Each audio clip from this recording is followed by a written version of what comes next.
मोहिनी एकादशी।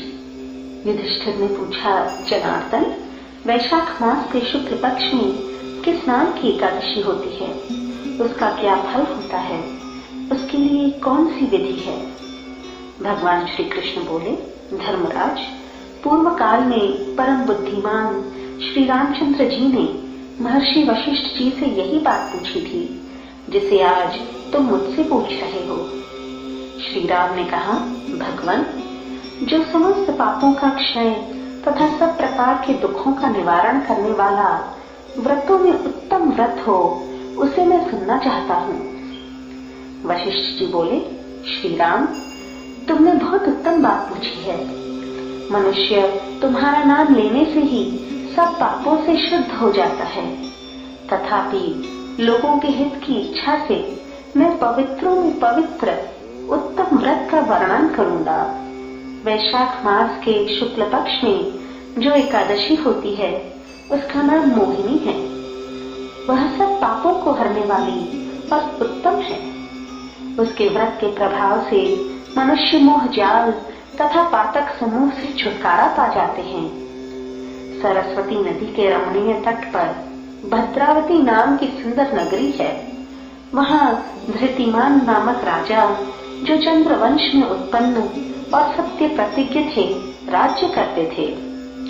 उसी नगर में एक वैश्य रहता था जो धन धान्य से परिपूर्ण और समृद्धशाली था। उसका नाम था धनपाल। वह सदा पुण्य कर्म में ही लगा रहता था। दूसरों के लिए पौसला अर्थात प्याऊ, कुआं, मठ, बगीचा, पोखरा और घर बनवाया करता था। भगवान विष्णु की भक्ति में उसका हार्दिक अनुराग था। वह सदा शांत रहता था। उसके 5 पुत्र थे, सुमना, धृतिमान, मेधावी, सुकृत तथा दृष्ट बुद्धि। धृष्ट बुद्धि 5वां था। वह सदा बड़े बड़े पापों में ही संलग्न रहता था।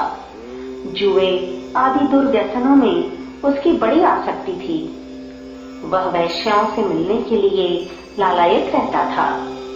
उसकी बुद्धि न तो देवताओं के पूजन में लगती थी और न पितरों तथा ब्राह्मणों के सत्कार में। वह दुष्टात्मा अन्याय के मार्ग पर चलकर पिता का धन बर्बाद किया करता था। एक दिन वह वैश्या के गले में बांह डाले चौराहे पर घूमता देखा गया। तब पिता ने उसे घर से निकाल दिया तथा बंधु बांधवों ने भी उसका परित्याग कर दिया। अब वह दिन रात दुख और शोक में डूबा तथा कष्ट पर कष्ट उठाता हुआ इधर उधर भटकने लगा। एक दिन किसी पुण्य के उदय होने से वह महर्षि कौंडिन्य के आश्रम पर जा पहुंचा। वैशाख का महीना था। तपोधन कौंडिन्य गंगा जी में स्नान करके आए थे। धृष्ट बुद्धि शोक के भार से पीड़ित हो मुनिवर कौंडिन्य के पास गया और हाथ जोड़कर सामने खड़ा होकर बोला, ब्राह्मण द्विजश्रेष्ठ, मुझ पर दया करके कोई ऐसा व्रत बताइए जिससे पुण्य के प्रभाव से मेरी मुक्ति हो। कौंडिन्य बोले, वैशाख के शुक्ल पक्ष में मोहिनी नाम से